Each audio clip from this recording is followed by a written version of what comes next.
ખાતે જિલ્લા સંકલન અને ફરિયાદ નિવારણ સમિતિની બેઠક યોજાઈ। નર્મદા જિલ્લા વિકાસ કાર્યોને વધુ ગતિ આપવા તેમજ નાગરિકોના પ્રશ્નોના સમયસર અને અસરકારક ઉકેલ માટે જિલ્લા કલેક્ટર શ્રી એસ કે મોદીની અધ્યક્ષતામાં કલેક્ટર કચેરીના કોન્ફરન્સ હોલ ખાતે જિલ્લા સંકલન અને ફરિયાદ નિવારણ સમિતિની બેઠક યોજાઈ હતી। આ બેઠકમાં જિલ્લા પંચાયતના પ્રમુખ શ્રી ભીમસિંહભાઈ તડવી તેમજ દેડિયાપાડાના ધારાસભ્ય શ્રી ચેતરભાઈ વસાવા ઉપસ્થિત રહ્યા હતા। બેઠક દરમિયાન ધારાસભ્યશ્રીએ પોતાના મત વિસ્તારના નાગરિકોના વિવિધ પ્રશ્નો અને વિકાસલક્ષી કામો અંગે રજૂઆત કરી હતી।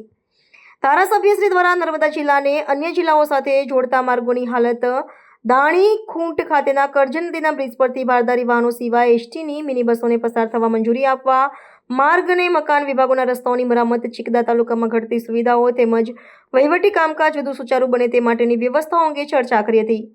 ઉપરાંત પાણી પુરવઠા યોજનાના અંતર્ગત ગ્રામ્ય વિસ્તારના નાગરિકોને ઘર સુધી નિયમિત અને પૂરતું પાણી મળી રહે તે બાબતે ખાસ ધ્યાન આપવા રજૂઆત કરી હતી।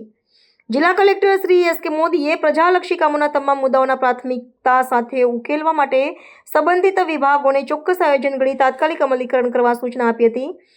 તેમણે જણાવ્યું હતું કે જિલ્લાના તમામ અમલીકરણ વિભાગોએ લોકહિતકારી યોજનાઓ પારદર્શિતા સાથે અમલમાં મૂકી પ્રજાને સીધો લાભ પહોંચાડવો જોઈએ। સાથે જ સામાન્ય નાગરિકોની ફરિયાદોને સંવેદનશીલતાપૂર્વક લઈ તેનો ઝડપી નિકાલ થાય તે માટે ખાસ ભાર મૂક્યો હતો।